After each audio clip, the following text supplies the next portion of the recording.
Hi! Good evening! It's me again! For tonight's video po, ipapakita ko sa inyo ang night view ng Lapu-Lapu area. Kagagaling ko lang ng binisita yung mga pamangkin ko, which is yung nag-birthday, yung pinakamaliit na pamangkin ko.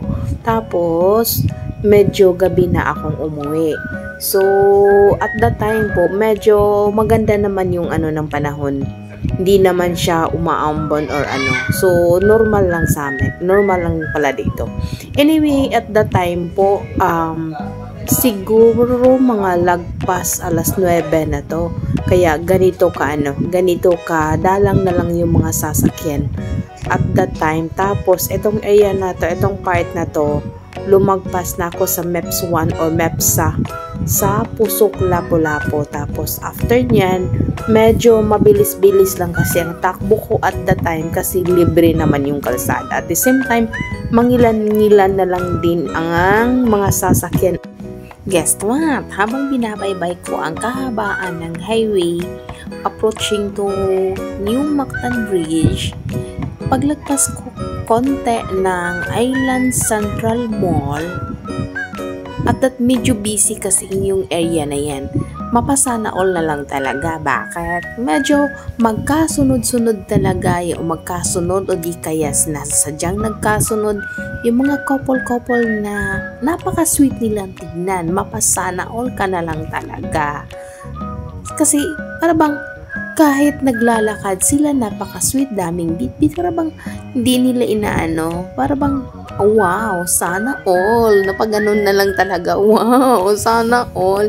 Anyway, balik tayo sa daanan. At that time po, approaching na talaga ako sa Mactan Bridge. Ayan na siya. Medyo mag-right turn lang tayo konti dito kasi intersection to na part na to. Medyo madilim pa yung sa area na yan ha, kasi konting-konti lang talaga yung mga ilaw. Kaya kitang-kita naman na medyo lang siya. Medyo konti lang talaga yung ilaw. Buti nilang meron din ako mga halos magkasabayan din na mas malakas yung liwanag ng sasakyan nila, kaya medyo na pa rin, nadadala.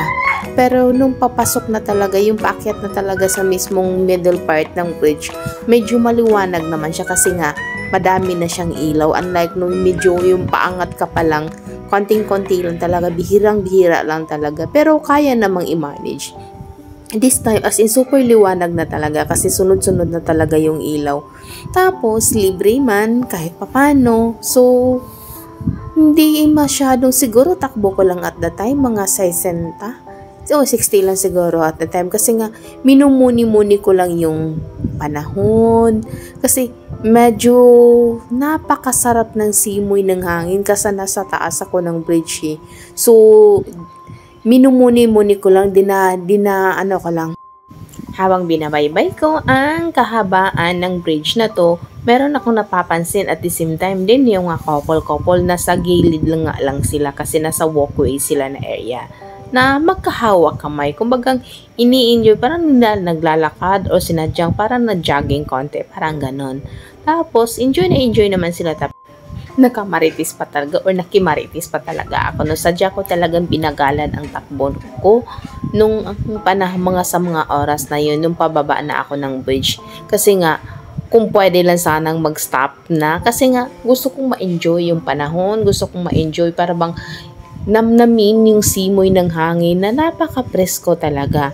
Tapos, nung bumaba na ako, medyo at that time po, medyo mabilis-bilis na. Bakit? Napakadalang lang talaga yung mga sasakyan sa area na yan. Kasi nga parang mingaw na mingaw ang area na yan. Kahit konti, may nagkaroon naman ng konting takot lang kasi nga mingaw kasi parang oh my God, kailangan kong bilis-bilis naman konti sa area na to. So, bandang unahan naman, may mga lumalabas kasi minsan dyan yung mga sasakyan na galing din sa galing sila sa shortcut o ano.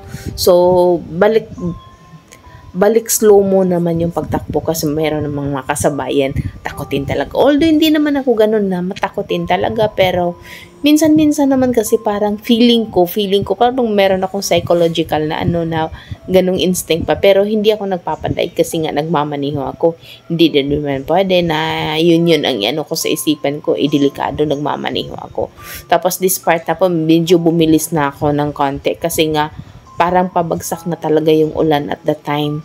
Pero, ayan tapos medyo bilis, tapos buti na lang napapansin ko talaga na merong palabas na panibagong sasakyan. So, pinauna ko na lang at sumunod na lang ako kahit paano. Naghahabol kasi na hindi maabunan.